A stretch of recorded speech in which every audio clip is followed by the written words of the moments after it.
امام احمد بن حنبل میں حدیث ہے، صحابہ کرام نے عرض کی یا رسول اللہ صلی اللہ علیہ وسلم نماز کی بھی چوری ہوتی ہے؟ تو اللہ کے نبی صلی اللہ علیہ وسلم نے فرمایا ہاں، نماز کا بھی چور ہے، نماز کا بھی چور۔ حضور کیا مطلب؟ فرمایا جو بندہ رکوع اور سجود پورا نہیں نہ کرتا وہ نماز کی چوری کرتا، اور چوروں میں سے برا چور ہے، آیا بھی ہے، وضو بھی کیا ہے، مسجد پہنچ بھی گیا ہے، پھر بھی اس کو جلدی بڑی جلدی۔ کچھ لوگوں کو آنے کی بھی جلدی ہوتی ہے مسجد میں، واپس جانے کی بھی جلدی۔ میں سمجھتا ہوں کہ جب ایک بندہ ٹائم نکالتا ہے نا، وہ گھر سے نکلتا ہے، وہ وضو کرتا ہے، وہ مسجد آ جاتا ہے، تو اگر وہ بڑی جلدی بھی نماز پڑھے نا تو 1-1.5 منٹ کا فرق پڑتا ہے، اس سے زیادہ نہیں۔ لیکن وہ 1-1.5 منٹ کے لیے ساری نماز ضائع کر بیٹھتا۔ نبی رحمت سید عالم صلی اللہ تعالیٰ علیہ وآلہ وسلم کے سامنے ایک صحابی نے نماز پڑھی تو حضور علیہ السلام سے آ کے سلام لی، تو اللہ کے نبی فرمانے لگے واپس جا اور نماز دوبارہ پڑھ۔ کوئی لفظ نہیں کہا اس نے، واپس گئے۔ صحابی تھے نا، میں اور آپ کسی کو منع کریں گے تو کہے گا کیوں جی، صحیح تو پڑھی ہے، اور واپس جاؤ نماز پڑھ۔ واپس گئے، نماز پڑھی، پھر آئے، سلام لی، حضور نے فرمایا واپس جا، نماز دوبارہ پڑھ۔ واپس گئے، پھر نماز پڑھی، تیسری دفعہ آئے تو حضور نے فرمایا نماز واپس کر، تو ہاتھ باندھ دیے۔ یہ جملہ اہل معرفت کے لیے ہے، وہ خوب سمجھیں گے۔ عرض کی سونیا مجھے تو پڑھنی نہیں آتی، محبوبہ مجھے سکھائی دیں، میری مدد ہی کر دیں۔ حضور پڑھنی نہیں آتی، بتائیں کیسے پڑھنی ہے؟ تو نبی کریم علیہ السلام نے فرمایا جب وضو کر تو اطمینان کے ساتھ کر، اور فرمایا جب رکوع کر تو پھر اطمینان کے ساتھ کر، اور فرمایا جب سجدہ کر تو پھر اطمینان کے ساتھ کر، اور جب اتحیات میں بیٹھ، تشہد پڑھ، دعائیں پڑھ، درود پڑھ تو پھر ذرا اطمینان کے ساتھ پڑھ، ذرا سکون کے ساتھ نماز پڑھ۔ گویا حضور بتا رہے ہیں کہ جب تم اطمینان کے ساتھ پڑھو گے تو پھر عرش کا مالک بھی اجر بھی جھولی بھر کے عطا فرمائے، جلدی بڑی۔ اور میں نے تو 2 4 5 جو میرے پیار والے سنگی ہیں ان کے ساتھ نماز پڑھ کے دیکھی ہے، تو میں نہیں پہنچ سکا ان کے ساتھ۔ بڑی کوشش کی ہے کہ چلو چھوٹی سے چھوٹی صورت پڑھیں، اللہ بہتر جانتا ہے کیسے پڑھ لیتے ہیں اور کیوں کر پڑھ لیتے ہیں، کوئی سمجھ نہیں آتی، وہ پڑھ لیتے ہیں اور بڑی بڑی رکھتے پڑھ لیتے ہیں۔ ایک بات اور کہہ دوں، کچھ زیادہ ہی لمبی پڑھ لیتے ہیں، سارے نمازی سلام کے لیے انتظار کر رہے ہیں، اور 3 بندے 3 کل وہ کہتے اسی زیادہ نہیں کا، اسی تو پکاواں گے تو تائیں پڑھنا جی۔ اور خدا کے بندو یاد رکھو، جب لوگ انتظار کر رہے ہوں تو نماز مختصر ادا کرنے کا حکم۔ اور اگر آپ کا شوق ہے، آپ ارادہ رکھتے ہیں، آپ میں چاہت ہے کہ میں نے نوافل زیادہ پڑھنے ہیں، تو مسجد کے سین میں بھی جگہ ہوتی ہے، بیسمنٹ میں بھی جگہ ہوتی ہے، آپ نے سارے لوگ لائن میں لگا دیے اور سب سے اگلی صف میں نماز پڑھ رہے ہیں، تو اس سے تو کئی خطرات پیدا ہوتے ہیں کہ شاید یہ سب سے بھلا نمازی ہے۔ کئی بندے پریشان ہو جاتے ہیں کہ یہ تو زیادہ نیک نکل آیا۔ آپ تھوڑا دیکھیں، غور کریں، چیزوں کو اعتدال میں رکھیں۔ محمد الرسول اللہ والذین معہ اشداء علی الکفار رحماء بینہم، وہ لوگ جو نبی پاک علیہ السلام کے ساتھ تھے، کافروں پہ سخت تھے، آپس میں رحم دل تھے۔ ان کو اللہ تبارک و تعالیٰ نے ہمارے لیے نمونہ ہدایت بنایا۔ قرآن مجید فرقان حمید نے منافقین سے بھی یہی مطالبہ کیا تھا کہ تم اس طرح ایمان لاؤ جس طرح صحابہ ایمان لائے۔ وَإِذَا قِيلَ لَهُمْ آمِنُوا كَمَا آمَنَ النَّاسُ، جب ان سے کہا جاتا کہ اس طرح ایمان لاؤ جس طرح یہ لوگ ایمان لائے، تو وہ چونکہ منافق تھے، ان کا جواب بھی منافقوں والا تھا۔ قَالُوا أَنُؤْمِنُ كَمَا آمَنَ السُّفَهَاءُ، تو کہنے لگے کہ ہم اس طرح ایمان لائیں جس طرح یہ بیوقوف ایمان لے آئے۔ انہوں نے تو گھر بار چھوڑ دیے ہیں، انہوں نے تو فقیری اختیار کر لی ہے، یہ تو ایک وقت کھاتے ہیں، یہ تو ہر وقت میدانوں میں رہنا پسند کرتے، وہ معاذ اللہ اس کو بیوقوفی جانتے تھے۔ الا انہم ہم السفہاء، اللہ فرماتے ہیں خبردار ہو جاؤ، یہ خود بیوقوف ہیں، یہ حضور کے غلاموں کو بیوقوف کہیں۔ یہ بڑی نکھری، بڑی سونی، بڑی شاندار جماعت ہے حضور کے صحابہ کی۔ اس جماعت کے ممبران نے، اس جماعت میں شامل حضور کے صحابہ کرام کی نکھری خوبصورت جماعت نے امت کو بڑے رہنما اصول دیے، بڑے عالی شان افکار دیے، بڑی خوبصورت یادیں چھوڑی۔ ہمارے ساتھ یہ ہوا ہے کہ جس طرح ہم اپنی تاریخ کے بے شمار پہلوؤں کو فراموش کر بیٹھے، اسی طرح صحابہ کرام علیہم رضوان میں سے جو خاص نورانی عالی شان لوگ تھے اور جن کا تذکرہ پڑھنے اور سننے سے دل روشن ہو جاتا تھا، ہم نے ان لوگوں کو بلا دیا ہے۔ بزرگان دین کے عرس نہ صرف یہ کہ ہمارا نظریہ ہے، بلکہ وہ دین کا ایک بہت بڑا حسن ہے، لیکن یہ کہ ان بزرگان دین کے عرس کے ساتھ ساتھ اگر ان بزرگوں کی یادیں بھی بنائی جاتی، ان کے روشن تذکرے بھی لوگوں کے سامنے رکھے جاتے، تو امت کی جو آنے والی نسلیں تھیں وہ ان کو اپنا رہنما، اپنا مقتدا، اپنا پیشوا تسلیم کرتی۔ اور یہ وہ رہنما تھے جنہیں حضور نے امت کا رہنما کہا۔ اصحابی کالنجوم، یہ ستارے ہیں میرے صحابہ، کسی کے پیچھے چلو گے تو اللہ تمہیں ہدایت عطا کرے گا۔ ان میں سے ایک صحابی کا تذکرہ، ایک جلیل القدر امین امت، السابقون الاولون میں سے چمکتے ہوئے ستارے، حضرت ابو عبیدہ بن جراح رضی اللہ تعالی۔ حضرت ابو عبیدہ بن جراح رضی اللہ تعالیٰ عنہ ان قرون اولیٰ کے لوگوں میں سے جنہوں نے بالکل ابتدا میں حضور کے دست اقدس پر کلمہ پڑھ لیا تھا، بالکل شروع میں دار ارقم کے دنوں میں، شاید اس سے بھی قبل۔ حضرت صدیق اکبر رضی اللہ تعالیٰ عنہ کی دعوت پر یہ مسلمان ہو گئے، بالکل شروع کے لوگ ہیں۔ وہ جو 10 لوگ جنہیں حضور نے جنت کی بشارت دی، 10 مبشرہ، ان میں نام ہے حضرت ابو عبیدہ بن جراح کا۔ صحیح بخاری میں حدیث ہے، نبی پاک صلی اللہ تعالیٰ علیہ وسلم نے فرمایا ہر امت کا ایک امین ہوتا ہے، اور فرمایا میری امت کے امین حضرت ابو عبیدہ بن جراح ہیں رضی اللہ تعالیٰ عنہ۔ اہل نجران کے کچھ لوگ آئے، انہوں نے عرض کی حضور کوئی ایک شخص ہمارے ساتھ روانہ کرے، اور بندہ کوئی امانت دار ہو، امین ہو۔ تو حضور مسکرائے، فرمایا میں تمہیں ایسا امانت دار دیتا ہوں کہ وہ اس طرح کا امانت دار ہے جس طرح کا کسی کو امانت دار ہونا چاہیے۔ ختم ہو جاتی ہے اس سے آگے پیچھے یہ ساری تعریفیں۔ فرمایا اس طرح کی امانت دار کو تمہارے ساتھ بھیجتا ہوں، وہ کون ہے؟ فرمایا حضرت ابو عبیدہ بن جراح۔ اتنے فضائل جس شخص کے ہیں، آپ لوگوں کی کمزوری نہیں ہے، ہماری کمزوری ہے۔ ہم نے چند ایک صحابہ کے تذکرے کیے، باقی بزرگ ترین شخصیات امت کے سامنے آنے سے وہ اس لیے رہ گئیں کہ ہماری ترجیحات کچھ اور چیزیں تھیں، ہمارے فکر کی جولانیوں میں کچھ اور چیزوں نے جوش زیادہ مارا۔ حضرت ابو عبیدہ بن جراح وہ خوبصورت آدمی ہے کہ ابن ماجہ میں ایک بڑا انوکھا فرمان موجود ہے۔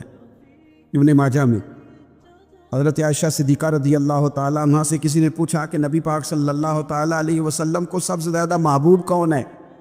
حضور کو سب سے زیادہ پیار کس سے ہے؟ تو فرمایا سادی سی بات ہے، ابو بکر صدیق سے، عمر فاروق سے۔ اس شخص نے کہا نہیں، میں ان کے بعد پوچھنا چاہ رہا تھا۔ تو فرمایا یہ بھی بڑی واضح بات ہے، ان کے بعد میں نے حضور کو جن سے سب سے زیادہ پیار کرتے دیکھا حضرت ابو عبیدہ بن جراح ہیں، سب سے زیادہ میں نے محبت کرتے دیکھا۔ اور مسلم شریف میں یہ حدیث آپ کو ملے گی، حضرت عائشہ صدیقہ فرماتی ہیں اگر حضور خود اپنے فرمان سے خلیفہ بناتے تو اپنے بعد ابو بکر کو بناتے، ان کے بعد حضرت عمر کو بناتے، ان کے بعد بناتے تو ابو عبیدہ بن جراح کو بناتے۔ اتنا بڑا آدمی حضرت ابو عبیدہ بن جراح رضی اللہ تعالیٰ، اتنی بڑی شخصیت۔ اور پتہ ہے آپ کو ان پر صحابہ کا اعتماد کس طرح کا ہے؟ جب حضور علیہ السلام کے وصال ظاہری کے بعد صحابہ بیٹھے نا، میٹنگ ہو رہی تھی خلیفہ بنانے کے لیے، امت کا اجماع ہو رہا تھا حضرت صدیق اکبر پر، تو ایک دوسرے سے پوچھا جا رہا تھا کہ آپ کی نظر میں اگر بیعت کی جائے تو کس کی کی جائے؟ آپ کی نظر میں بیعت کی جائے تو کس کی جائے؟ آپ کی نظر میں اگر امیر مقرر کیا جائے تو کسے کیا جائے؟ آپ کی نظر میں خلیفہ کس کو ہونا چاہیے؟ تو امت کا اجماع جناب صدیق اکبر کی طرف تھا۔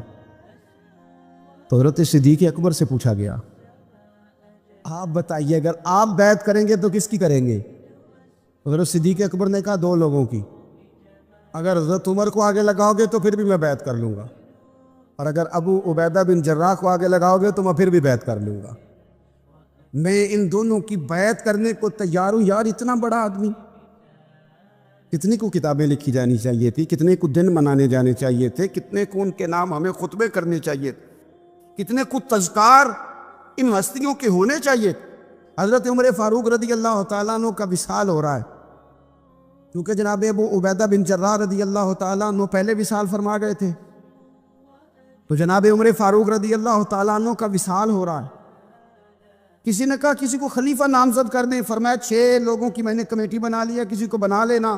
ہاں، اگر آج ابو عبیدہ بن جراح ہوتے تو پھر میں کمیٹی نہ بناتا، پھر میں ان کو امیر بناتا، اور اگر رب مجھ سے پوچھتا کہ عمر کس کو امیر بنا کے آئے ہو، تو میں کہتا اے اللہ جسے تیرے نبی کریم نے امین فرمایا تھا، انہیں میں امیر بنا آیا ہوں۔ اتنے بڑی شخصیات، اتنے بڑے نام، اتنا بڑا مرتبہ، اور پھر 2 ہجرتیں کی حضرت ابو عبیدہ نے، حبشہ بھی گئے، مدینہ بھی آئے، ہر جہاد میں شامل ہوئے، اور عشق کے امتحان دینے کی باری آئے تو سب سے پہلے دیے۔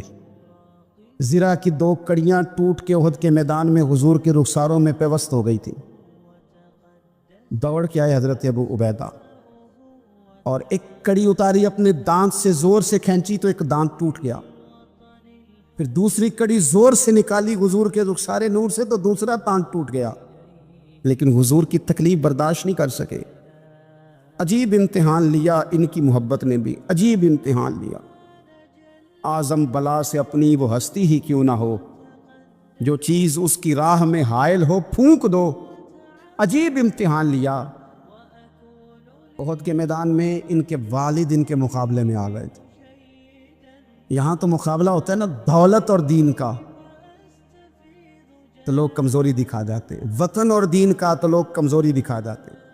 یہاں تو مقابلہ ہوتا ہے نا ہمارا اپنے نفس کی خواہشات اور دین کا، تو غلبہ کچھ اور چیزیں لے جاتی ہیں، لیکن سامنے باپ ہے اور اس طرف دین ہے، حضور کی محبت ہے، نبی پاک کی غلامی ہے، مقابلہ ہو رہا ہے، قبول کس کو کرنا ہے؟ حضرت ابو عبیدہ نے پھر فیصلہ کیا، میدان احد میں تلوار اٹھائی اور باپ کی گردن کاٹ کے پھینک کے لوگوں کو بتایا کہ کائنات میں ہم سب سے بڑھ کے پیار کرتے ہیں تو مدینے والے محبوب سے کرتے ہیں۔ اتار دی گردن باپ کی۔ حضرت ابو عبیدہ بن جراح رضی اللہ تعالیٰ عنہ نے اس طرح قربانیاں پیش کیں۔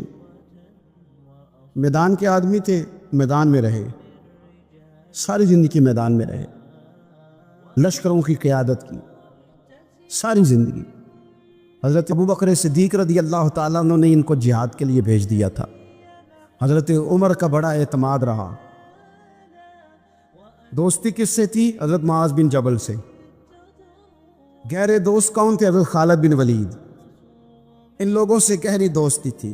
سادہ بود و باشت، سادہ کھانا، سادہ اٹھنا بیٹھنا، سادہ مزاج۔ حضرت عمر فاروق رضی اللہ تعالیٰ عنہ ملک شام گئے، یہ بھی ملک شام میں تھے۔ جناب عمر فاروق کے مزاج میں جلال تھا۔ آپ نے کچھ لوگوں کو دیکھا جنہوں نے زرق برق لباس پہن لیے، بڑے بڑے عالی شان بنگلے بنا لیے، بڑے بڑے گھروں میں رہنے لگے۔ تو حضرت عمر کو اتنا جلال آیا کہ زمین پر اتر کے نا سنگریزے اٹھا کے تو لوگوں کو مارتے تھے۔ فرماتے تھے اتنی جلدی حضور کی تعلیم بھول گئے اور تم نے اجمیوں کے طریقے اپنا لیے۔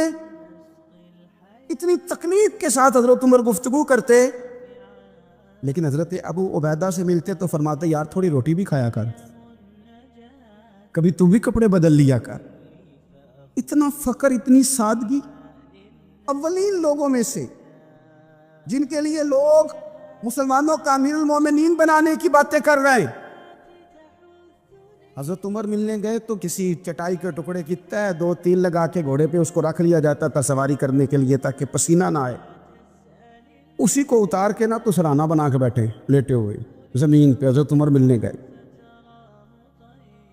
تو حضرت عمر فاروق رضی اللہ تعالیٰ عنہ کو بھی اپنے ساتھ زمین پہ بٹھا لیا۔ تو حضرت عمر فرمانے لگے میں نے تو روٹی کھانی ہے تجھ سے، دوست ہے میرا، کھانا کھلا۔ تو کہنے لگے کھلاتے ہیں نا، کھلانا کیوں نہیں۔ یہ بھی لوگ تھے، اسی دھرتی پہ رہتے تھے۔ ان لوگوں کو نا کسی چیز نے اپنے قبضے میں نہیں لیا، نہ عورتوں کی باتیں انہیں بہلا سکیں، نہ بچوں کی خواہشات کے ہتھے چڑھے، نہ زمانے کی تیز دوڑ میں شامل ہوئے، نہ کسی کہانی کا حصہ بنے، نہ لوگوں کی یہ باتیں کہ دور بدل گیا، کوئی چیز ہیوی نہیں ہوئی۔ اس لیے کہ انہوں نے فقیری مدینے والے محبوب سے سیکھی تھی. فقر میرے نبی کریم علیہ السلام سے سیکھا تھا. فقر تازہ تھا, ذہن وسیع تھا. حضرت سیدنا عمر نے کہا روٹی کھانی ہے تو تھیلے میں ہاتھ ڈالا, 2 خشک ٹکڑے روٹی کے نکالے اور فرمایا کھا لے. حضرت عمر نے پکڑ کے منہ میں رکھے, چبائے اور جناب عمر رو پڑے. فرمانے لگے ہر بندے کو دنیا نے اپنے قبضے میں کر لیا ہے, لیکن ابو عبیدہ تو آج بھی بچا ہوا ہے. دنیا تجھے اپنے جال میں پھنسا نہیں سکی, تو قابو نہیں آیا, تو آج بھی اپنی جگہ پہ قائم ہے. تو وہیں کھڑا ہے جہاں مدینے والے محبوب نے ہمیں کھڑا کیا, تو وہیں کھڑا ہے یار. اتنے حسین آدمی, اتنا بڑا نام, اتنا بڑا قد, اتنا بڑا کردار, اتنا بڑا حسن, ہزاروں کی فوج کے سپہ سالار ہیں. اگر میں کہہ دوں چیف آف آرمی سٹاف ہیں, میرا خیال ہے میری بات غلط نہ ہوگی. اتنی بڑی فوج کے سپہ سالار, اور اس فوج کے سپہ سالار جس میں کئی دفعہ سپاہی بن کے حضرت خالد بن ولید بھی لڑائی کر رہے ہیں. اتنی بڑی فوج کو کمان کرتے, لباس وہی سادہ, غذا وہی سادہ, انداز وہی. رومی بہت بڑی طاقت سمجھتے تھے اپنے آپ کو. جناب عمر کے زمانے میں ان کے خلاف لشکر کشی ہوئی. امیر کون ہے؟ حضرت ابو عبیدہ. ہاتھ میں تلوار پکڑی, گھوڑے پہ بیٹھے چلے گئے, محاصرہ کر لیا رومیوں کا, گھیر لیا. اب رومیوں نے کچھ تھوڑی سی مزاحمت کرنے کی کوشش کی, باہر آئے, لیکن کچھ بھی نہ ہو سکا. منہ کی کھا کے واپس اندر چلے گئے. کئی دنوں سے حضرت ابو عبیدہ کی فوج نے محاصرہ کیا ہوا ہے. جب تنگ آ گئے تو پیغام بھیجا کہ ہم صلح کرنا چاہتے ہیں. فرمایا صلح تو مسلمانوں کا پسندیدہ کام ہے, آ جاؤ. انہوں نے کہا جی ہم جزیہ دے دیں گے, ہم کسی طریقے مسلمانوں کے اطاعت میں آ جائیں گے, آپ ہم سے بات کریں. فرمایا بھیجو. ان کا سپہ سالار آیا. انہوں نے روب ڈالنے کے لیے نا مسلمانوں پہ سپہ سالار کو بڑے قیمتی کپڑے پہنائے, زرق برق لباس, عالی شان پوشاکیں, 5-7 لوگ ساتھ. یہ لوگوں کا طریقہ ہوتا ہے. وہ پریشر ڈالنے کے لیے لوگ کرائے کا مکان بھی خرید لیتے, کرائے کی کار بھی حاصل کر لیتے, لوگوں کے برتن بھی استعمال کر لیتے ہیں, کسی کے گھر سے فرنیچر بھی منگوا لیتے.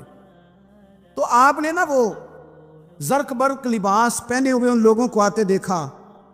اب وہ بڑے اپنے انداز میں تو روب ڈالنے کے لیے آئے تھے نا, تو آ کے پوچھا مسلمانوں کے امیر کہاں ہیں لشکر کے؟ تو انہوں نے کہا ادھر ہی تھے, یہیں کہیں ہوں گے. بڑا حیران ہوا کہ ہم تو بڑے لاؤ لشکر کے ساتھ آئے. یاد رکھ لیں روب کپڑوں کا نہیں ہوتا, روب کردار کا ہوتا ہے. پھر پوچھا کہاں ہے؟ نے کہا جناب وہ سامنے خیمے میں دیکھ لو. وہ خیمے میں گئے تو اتنی بڑی فوج کا سپہ سالار زمین پہ بیٹھے اور اپنے تیر سیدھے کر رہے. اب وہ بڑے زرق برق لباس میں کہنے لگا ابو عبیدہ بن جراح آپ ہیں؟ فرمایا میں ہی ہوں. کہا ملنا تھا؟ فرمایا آ جاؤ. کہنے لگا آپ تو زمین پہ بیٹھے. تو آپ فرمانے لگے ہمارے بزرگ زمین پہ ہی چلتے تھے, زمین پہ ہی بیٹھتے تھے, زمین پہ ہی کھاتے تھے, نیند آتی تھی تو زمین پہ ہی سو جاتے تھے. وہ حیرانگی سے کہنے لگا آپ اتنے بڑے سپہ سالار ہو کے اس طرح رہتے ہیں؟ فرمانے لگے میری ضروریات ساری پوری ہوتی ہیں, پھر بھی کبھی کوئی مشکل بن جائے تو میں تھوڑا سا قرضہ لے لیتا ہوں حضرت معاذ بن جبل سے, ان کو مشکل آ جائے تو مجھ سے لے لیتے ہیں. تو بالکل صحیح گزارا ہو رہا ہے کہ اس طرح کیوں بیٹھے, یہ کیا بات ہے؟ ہمارے ہاں لوگوں کا رونا دھونا نہیں, روز مکان کوئی نہیں تو رو پڑے, بچے کی شادی کرانی ہے تو رو پڑے, اوہو جی کیا بتائیں غریبی بڑی ہے تو رو پڑے. زمین پہ بیٹھے ہیں, زمین پہ بیٹھ کے خشک ٹکڑے کھا رہے ہیں, پر کہہ رہے ہیں بڑے مطمئن ہیں. یار کیا ہوا؟ کوئی ایسا مسئلہ نہیں, اگر کبھی مشکل آ جائے تو میرے دوست ہیں حضرت معاذ بن جبل, تھوڑا قرضہ لے لیتا ہوں, ان کو ضرورت پڑے تو مجھ سے لے لیتے ہیں. رومی صلح بھی کر گئے, بات بھی کر گئے, پر جہاں جہاں گئے نا حضرت ابو عبیدہ بن جراح کا فقر بھی بیان کرتے گئے.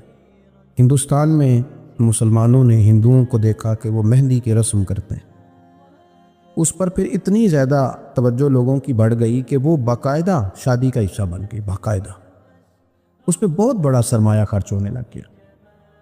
پھر اس کے ساتھ ساتھ فی نفس ہی عورت کا ہاتھوں پہ مہندی لگانا تو ناجائز نہیں, لیکن اس میں پھر ایک باقاعدہ تقریب رکھ لینا, پھر مرد عورتوں کا اکٹھے ہونا, پھر ڈھول ڈھمکا ہونا, پھر شور شرابہ ہونا, اس کی شریعت قطعاً اجازت نہیں دیتی. پھر یہ ہوتا تھا کہ شادی سے قبل جب رشتہ طے ہوتا تھا تو طریقہ یہ تھا کہ لڑکی اور لڑکے کا نکاح کر دیا جاتا تھا اور مناسب وقت پر رخصتی ہو جاتی تھی. نبی پاک صلی اللہ تعالیٰ علیہ وسلم نے حضرت سیدہ عائشہ صدیقہ رضی اللہ تعالیٰ عنہ کے ساتھ نکاح کیا اور 3 سال کے بعد رخصتی ہوئی۔ چلے بعد میں لوگوں نے اگر نکاح نہ کیا تو پھر کہا کہ نسبت طے کر دی ہے۔ یہ بڑا سونا، اچھا، صاف ستھرا فکرہ تھا۔ اب باقاعدہ اس نام کو منگنی کا نام دے دیا گیا، اور ہم دوسروں کی چال چلتے چلتے اپنی وزاداری بھولتے جا رہے ہیں۔ دیکھا دیکھی نا لوگوں کی، دیکھا دیکھی۔ میرج حال کا تصور صرف اتنا تھا کہ اب آبادیوں میں جگہ موجود نہیں ہے تو باقاعدہ ایسے حال بنا لیے جائے جن میں نکاح آسانی سے ہو جائے، لیکن اب تو مہنگے سے مہنگا حال، اس میں پھر سہولیات، پھر اس میں آسانیاں، پھر کھانے کی بھرمار اور مختلف ڈشیں۔ یہ سوائے اپنے اوپر بوجھ ڈالنے کے، امیر بوجھ ڈالتے ہیں، غریبوں کو پریشان کرتے ہیں، ان کے بچے دیکھا دیکھی اس چکر میں پڑ جاتے ہیں، حالات سنگینی کا رخ اختیار کر جاتے ہیں۔ منگنی باقاعدہ میرج حال میں ہونے لگ گئی۔ اللہ تعالیٰ معاف فرمائے تو وہاں بھی مردوں عورتوں کا اختلاط ہے باقاعدہ۔ ابھی اس کا نکاح نہیں ہوا، وہ تو غیر محرم ہے، اس کو انگوٹھی دی جاتی ہے پہنانے کے لیے، اور لڑکا لڑکی کے ہاتھ میں انگوٹھی پہنا رہا ہے۔ ناراض نہ ہونا، حاجی صاحب بھی کھڑے ہوتے ہیں، نمازی صاحب بھی کھڑے ہوتے ہیں، وہ صاحب بھی کھڑے ہوتے ہیں جو مذہبی تقریبات میں آگے آگے دکھائی دیتا، لیکن یہاں دین ہی نہیں یاد آ رہا۔ کوئی شخص کلام کرنے کو تیار ہی نہیں ہے کہ میاں یہ تو حرام ہے، حرام ہے، اشد حرام۔ جب تک ان کا نکاح نہیں ہو جاتا یہ ایک دوسرے کے لیے محرم نہیں ہے، لیکن کوئی روکنے والا نہیں۔ تقریبات بڑھتی گئیں، بوجھ بڑھتا گیا، بہت بڑا سرمایہ۔ ویسے بھی مسلمان نے کوئی، اس کی تو زندگی بڑی بامقصد ہے، اس نے کوئی یہاں الجھ کے تو نہیں نہ رہ جانا۔ پھر اور باتیں بڑی، سالگرہ ایک پورا وتیرہ اختیار کر گئی ہے، گھروں کے اندر سرائیت کر گئی ہے سالگرہ، ایک پوری تقریب بن گئی ہے، پورا خرچہ لے گئی ہے وہ۔ کیا مسلمان اتنے اپنے آپ کو فضول سمجھنے لگے ہیں معاذ اللہ کہ وہ فارغ ہیں جس کام میں جو مرضی ایک ماحول بناؤ، اور پھر چلتے طرح طرح کی تقریبات اور طرح طرح کے، یہ فلانا جشن بہاراں آ گیا ہے تو یہ اپریل فول آ گیا ہے تو یہ بیماری نیو ایئر نائٹ کی آ گئی۔ میں نے رات بھی کہا تھا، جس قوم کی بچیاں کشمیر میں روز روتی ہوں وہ جشن منائے گی سڑکوں پہ نکل، جن لوگوں کے بھائی برما میں کاٹ دیے جاتے ہوں وہ جشن منائیں گے۔ او خدا کے بندو، لوگوں نے تو تنقید کر کے چپ کر گئے، تنقید کر کے۔ دیکھو جی عرب شریف والوں نے وہاں سینمے کھلوا دیے، تم تو تنقید کر کے چپ کر گئے نا۔ یہ وہ مقام کرب ہے، یہ وہ مقام خوف ہے۔ جب عرب کی دھرتی پہ عورتیں ناچیں گی تو مجھے بتاؤ نا امام حسین کے دل پہ کیا گزرے گی، امام حسن کو کیا اس سے اذیت پہنچے۔ آپ کو پتہ ہے سیدہ پاک کو کتنی تکلیف ہوگی، مولا کائنات کو کتنی ہوگی، عثمان غنی کو، فاروق اعظم کو، صدیق اکبر کو۔ تمہیں پتہ ہے یہ عرب کا ملک کسی ایک شخص کی حکومت کی جگہ نہیں ہے، یہ کسی خاندان کا نہیں ہے، کسی قبیلے کا نہیں ہے، کسی سیاستدان کا نہیں ہے۔ یہ عرب شریف تو میرے نبی پاک کا وطن ہے۔ اس وطن میں جب گانے باجے ہوں گے، ڈھول ڈھمکے ہوں گے، تماشے ہوں گے، حضور کے قلب نور کو کتنی تکلیف ہوگی۔ اور ہم ہیں کہ مذاق بنا ہوا ہے۔ کہاں ہیں وہ لوگ جو روز کہتے تھے موویاں بنا بنا کے غریب لوگوں کو پکڑ کے کہتے تھے یہ فلانی غلط حرکت کر رہا ہے، یہ فلانی۔ تمہارا فتویٰ غریب کے حق میں اور ہے اور امیر کے حق میں اور ہے۔ اب بھی تو 2 ویڈیو بنا دو نا کہ یہاں یہ ظلم ہو رہا ہے۔ اور جب سال گزریں تو قومیں اپنا حساب کرتی ہیں، اور میرا اور آپ کا سال وہ گزر رہا ہے جہاں قرضہ زیادہ لے لیا گیا ہے، جہاں قومیں گروی رکھی جا رہی ہیں، جہاں ہمارا ہر پیدا ہونے والا بچہ مقروض پیدا ہوتا ہے، لیکن مزاج بن گیا نا بس مناؤ، جو ملتا ہے اسے مناؤ۔ یہ کس نے شوق پیدا کیا ہمارے بچوں کے اندر روز شادیوں پہ جانے کا، تیار ہو کے جانے کا؟ کس نے شوق پیدا کیا؟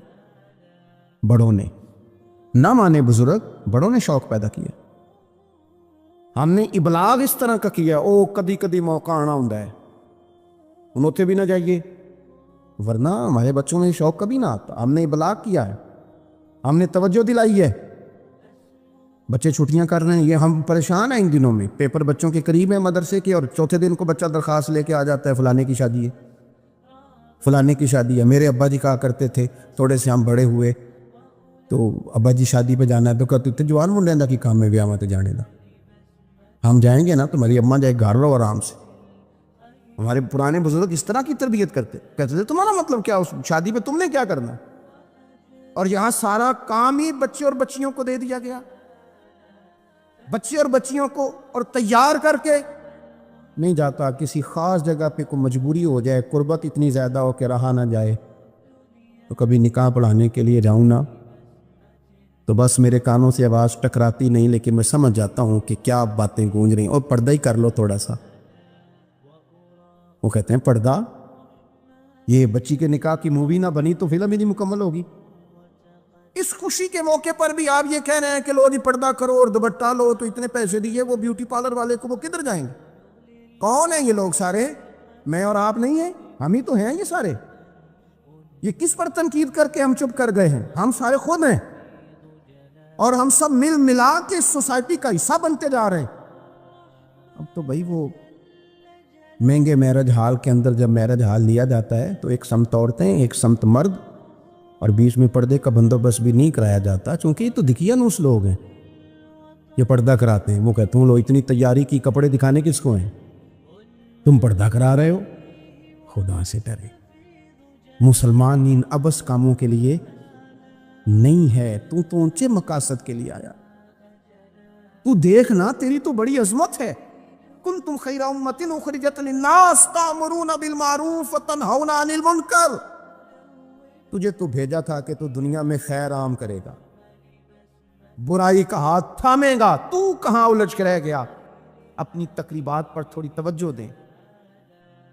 ایک تو یہ خوشی کی تقریبات، پھر ایک غم کی تقریبات میں نے اپنے کانوں سے سنا ہے۔ کل 10ویں کا اعلان اکٹھا کرا دیا گیا، اور یہ ٹھیک کیا جاتا ہے، ایک ہی دن میں دونوں اصال ثواب کی تقریبات ہو جائیں۔ اس کا اصل اصال ثواب ہے۔ اصال ثواب کیا ہے؟ اصال ثواب یہ ہے کہ آپ کو دعا کرنی ہے جانے والے کے لیے، کچھ قرآن مجید پڑھ کے، کچھ اذکار پڑھ کے، کچھ وظائف پڑھ کے اس کی روح کو اصال کرنا ہے، اتنا مقصود ہے۔ بڑی غور سے، مجھے تھوڑا ٹائم دیں گے آپ 2-3 منٹ کا صرف، اور میری بات پہ نا خاص توجہ کریں، خاص بات کرنا چاہتا ہوں۔ اگر اس میں کھانا پکانا ہے نا تو آپ نے کھانا اس لیے پکانا ہے کہ غریب کو، مسکین کو کھانا کھلائیں گے، اور جو ثواب اس کا ملے گا وہ بھی جانے والے کی روح کو ملے گا۔ لیکن اگر آپ اس میں دعوت پکا لیں، دعوت رشتہ داروں کی، یاروں کی، وہ تو بھائی دعوت ہے۔ ایک ہے کہ آپ نے کوئی ایسا کام کیا جس سے جانے والے کی روح کو، ہوٹل میں بیٹھ کے کھانا کھایا 4 بندوں نے، موج کی، مرضی کا انہوں نے گوشت اڑایا، تو وہ کہیں اس کا ثواب جائے گا۔ یہ جو دعوت کا لفظ ہے نا، کہ دعوت کی، امیر لوگ سارے اکٹھے کیے، رشتہ دار، دوست احباب، سیاسی سب آ گئے، اب آپ نے وہ دعوت کی اور نام آپ نے ختم شریف کا دے دیا۔ آپ تھوڑی گہرائی سے سوچیں کہ یہ ختم بنتا ہے، ویسے ذہن قبول کرتا ہے کہ یہ ختم شریف ہے؟ اب میں کہہ لوں، اب میں یہ بات کر لوں کہ ہمارے ہاں کچھ ولیمہ نما چہلم بھی ہوتے ہیں، ولیمہ نما چہلم، وہ ٹائٹل چہلم کا ہے اور اندر جا کے دیکھو تو ماحول سارا ولیمے کا ہے، تو یہ سال ثواب ہے؟ آپ بتائیں ذمہ داری سے کہ یہ سال ثواب ہے؟ آپ غرباء کی دعوت پکائیں گے، غریبوں مسکینوں کی، ان کی دعوت اعلیٰ حضرت بریلوی رحمۃ اللہ نے لکھا ہے جائز نہیں ہے دعوت کرنا اس طرح۔ ہاں آئے ہو، کھانا کھا جائیں، فی نفس ہی رشتہ داروں کو کھانا کھلانا، دعوت کھلانا ثواب ہے، لیکن ختم کو، چیلم کو، 10ویں کو دعوت بنا لینا یہ درست ہے؟ ویسے ان کو دیں آپ، ثواب ہے۔ لیکن ہمارے ہاں تو مطلب عجیب سا ایک ماحول ختم شریف، یعنی کل 10ویں کا اکٹھا اعلان ہو گیا، میں موجود تھا، تو کہنے لگے ویکھو انہیں پیسے لگے جے بچان۔ خدا کے بندو یوں تو نہ کرو۔ ایک ان کا والد چلا گیا، والدہ چلی گئی، کوئی عزیز چلا گیا، اور دوسرا یہ کہ آپ یہ بتائیں گھر سے روٹی نہیں ملتی، صرف ختم کی ملتی ہے؟ اتنی چھوٹی سوچ کون پیدا کرتا ہے؟ یہ تو ماحول میں ہی ایسی باتیں نہیں ہونی چاہیے۔ میں آپ کو کہہ رہا ہوں، میں مولوی صاحب ہو کے، مسجد کا خطیب ہو کے، حالانکہ چیلم پہ ڈیوٹی مولوی صاحب کی ہے، ان کو تو موقع ملنا ہے 10ویں کا بھی، چیلم کا بھی، کل کا بھی، لیکن مولوی کا بھی تو کول ہونا ہے نا, اسے بھی تو خیال کرنا چاہیے کہ جو چیزیں درست ہیں صرف اتنی درست ہیں, حد بندی سے باہر جائے تو چیز ٹھیک نہیں رہتی. اس لیے ان تقریبات کو بھی حسین کریں. کول شریف پہ ماحول دعوت کا نہ ہو. میں آپ کو ذمہ داری سے کہتا ہوں, کسی کا باپ فوت ہو جائے تو جتنی اچھی دعا وہ مانگ سکتا ہے, درد سے اتنی کوئی اور نہیں مانگ سکتا. لیکن وہ تو دعوت پکا رہا ہے نا, وہ تو دیگوں پہ ہے, وہ تو ٹینٹ کا سامان کٹھا کر رہا ہے, وہ تو ترتیب لگا رہا ہے.